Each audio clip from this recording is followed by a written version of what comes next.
Hi, I'm Rob, and in this Gems of War video, I'm going to take a look at the Soulforge and tell you what I think about the weapons and troops in there today. As well as that, we'll take a look at this weekly event troop Living Rhyme and tell you what we think about that as well. Anyway, a skeleton walks into a bar and after saying ouch says, "Hey bartender, I'll have one beer on a mop." Alright, right, let's take a look at this Living Rhyme. Draxum Ultra Rare. Deals magic-based damage to an enemy, then there's a 50% chance to freeze all enemies below them. Reduces damage from skulls by 65%, is immune to frozen, and inflicts frozen when doing skull damage. So if you get some skull damage, you can inflict the top troop, and with the spell you can inflict everybody else. So pretty good as a freeze troop, and does a bit of damage as well, so not bad. And whilst we're here, we can pop into resources and grab some spoils of war. I always like to grab 10 of these a week as well. More gold, more souls, more event keys, and more lovely treasure maps, which we absolutely adore. Right, let's jump into the Soulforge then. Let's start with the weapons. I'm not going to go over all the ones that are here all the time, like Eye of Zathanos, Shattered Blade, Broken Guard, etc. They're in my Soulforge extra video, which will be in a link in the description below. But let's start off here. Korag's Inventions first up. Deals magic-based damage to an enemy, boosted by Draxum allies, then creates a mix of 6 blue and brown gems for each Draxum ally. Uses red and yellow, creates blue and brown. So make sure at least a couple of your other troops in your team use blue and brown to make use of that mana. Otherwise, you're doing it for no particular reason. Doomed Heirloom. Give 2 magic to all allies, plus 1 per tempering level. Then give magic plus 2 armor to blue allies, and if the enemy has a doom, gain 10 attack. So it has to have a lot going on to get the most out of it, and they're not great things either. Give 2 magic to all allies is only relevant if your team benefits from magic, like a Zul'Goth, for example, doesn't really benefit from magic boost. It just kills people. And you need it tempered up as well to get the most out of that. You need blue allies to get the armor boost, and armor boost is not that great because anything that you're fighting does true damage is going to be bypassing that. And you need the enemy to have a doom to gain the 10 attack, so yeah, not too fantastic at all.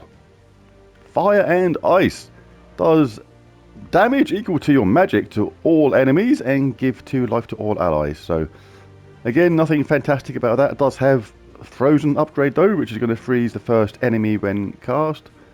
And what we got next? Doomed Blade. This is more like it. Does damage to all enemies based on your magic, plus 1 per tempering level. Then transform red gems to doom skulls, and if the enemy has a doom, create 5 more, and gain 3 mana for each blue enemy. Now, unlike that other doomed heirloom pile of rubbish, this is a really good weapon, because first of all, the damage to all is good anyway. And then the transform red to doom skull is excellent. And then you just take the rest of it as a bonus. If the enemy has a doom, you create 5 more. And if you're fighting an all blue team, then you're going to get most of your mana back when you cast this as well. Really good weapon. Absolutely essential. I would absolutely craft that today. Stone Slicer. Does magic-based damage to an enemy boosted by construct allies. Then create a mix of 6 purple and brown gems for each construct ally. The interesting thing about this weapon is normally these ones which do this, create a mix of 2 colours, uses different colours to the weapon itself, but this one actually uses blue and purple, so creating that purple can actually self-charge itself, but make sure you have a couple of brown using troops in your team as well to benefit from the rest of that mana. Really good weapon. Axe of Draxum. Remove all brown gems and deal magic-based damage to an enemy boosted by gems removed. If the enemy is from Draxum, or if the battle is in Draxum, deal double damage. So kind of the anti-Draxum weapon, if you like. Brown is the colour Draxum troops like the most, so by taking them away at the beginning, you are restricting what that team can do regarding their mana. Not essential, but collectible, and you kind of need to pick up some of these cheaper weapons to craft. It's going to help your kingdom progression eventually. Keg's Crusher. Deal magic-based damage to an enemy boosted by dwarf allies. Then create a mix of 6 blue and brown gems for each dwarf ally. Like the other weapons though, apart from the one that generates its own mana, uses green and purple, generates blue and brown, so make sure you have at least a couple of dwarves in your team which use blue and brown to make the most of that weapon. What else we got?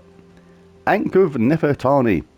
Nothing special about the weapon itself, but it is really important that you craft this today, and I'll explain why in a second.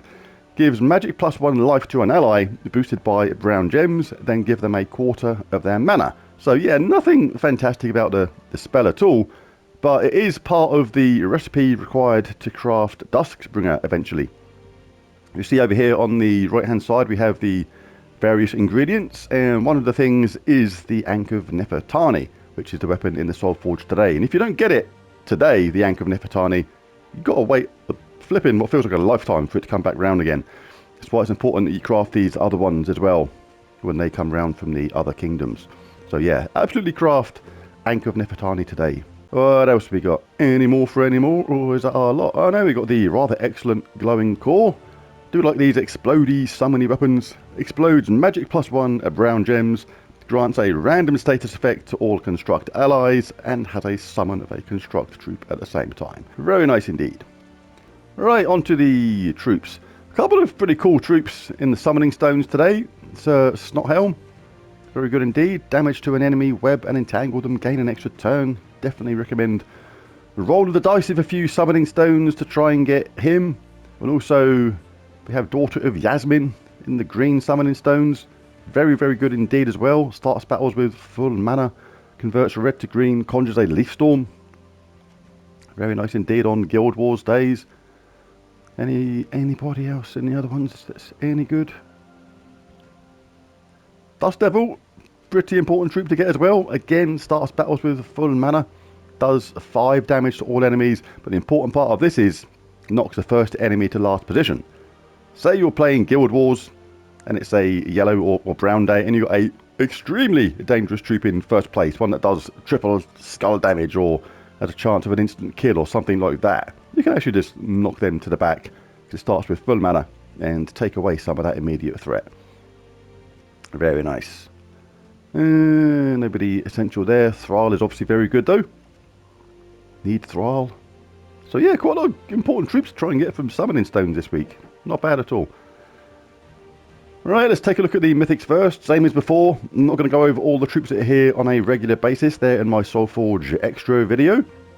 But who is first up here? We have Tihamata, the old Dungeons & Dragons cartoon homage troop. Venger's archenemy. Anyway, deals damage to all enemies, then creates 3 × 4 wildcards. I like the damage to all, it's just the creation of the wildcards can just work against you at the same time, so sort of good and bad from that as well. And the traits, again, a bit weird. Reduce damage from skulls by 30% is mostly only going to come into effect if it's higher up in your troop order. And only a 25% chance to create a ×2 wildcard when matching 4 or more gems. So that's not going to be happening that often either. And Absorb spell is kind of terrible. Gains 10 life when an enemy casts a spell. So the main trait is only any good if you give the enemy a chance to start casting spells. So yeah, bit of a strange troop is Tihamata. And next up we have the Archduke. Magic based damage to an enemy, and there's a percentage chance equal to his magic to destroy them. Kill them outright. And if they die, summon a lemur. So yeah, an interesting spell, but if you're, even at my magic 40, it's like not the sort of thing you want to take a chance on a lot of the time. Can be good for Guild Wars defenses, because that is the kind of thing which can surprise people sometimes. And it does gain 3 magic when its turn begins, which means on those longer battles, that chance to kill people just goes up and up and up all the time. The Grey King, fantastic troop, absolutely essential if you have the diamonds this week. Destroy all gems of a chosen colour. All enemies of that colour take magic-based true damage and are mana drained, silenced and frozen. That is absolutely awesome.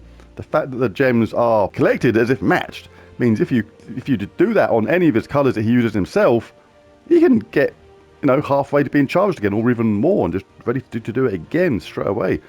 And really effective against enemy teams which use all the same colour, especially the colours that he uses himself.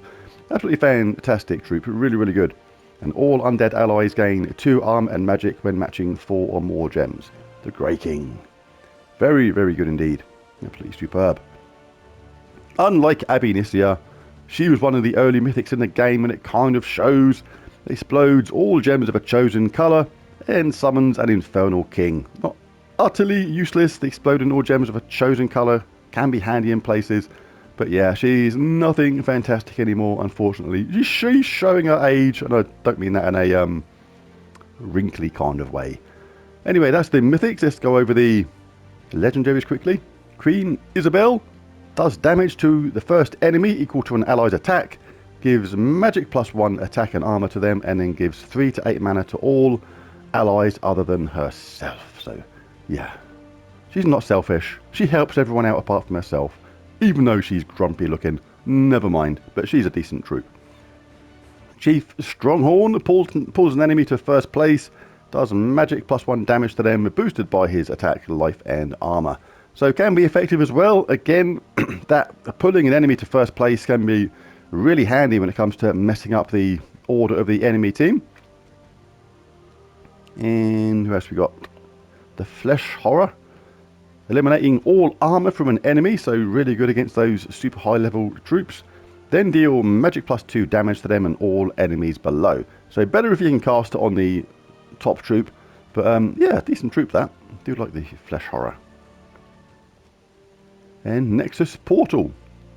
Create 4 to 6 elemental stars and summon a random Nexus troop. But yeah, I don't recommend crafting these legendaries. Much better off saving your hard-earned diamonds for crafting mythics and the important weapons, things like that. But that is it. And who gets my super coveted, not Mythic of the Week? Well, it can only really go to the Grey King. He's absolutely fantastic. Destroying all gems of a chosen colour with full effect. Doing damage to all enemies of that colour, and it's true damage as well. And mana draining them, silencing them, and freezing them. Absolutely fantastic troop. Utterly essential. Go get the Grey King today and that doomed weapon. Absolutely fantastic stuff. There's a video. If you enjoyed it, found it useful and helpful, it'd be really cool if you bash that like and subscribe button. It really does help. But most of all, thanks for watching. I'll catch you again next time. Bye for now.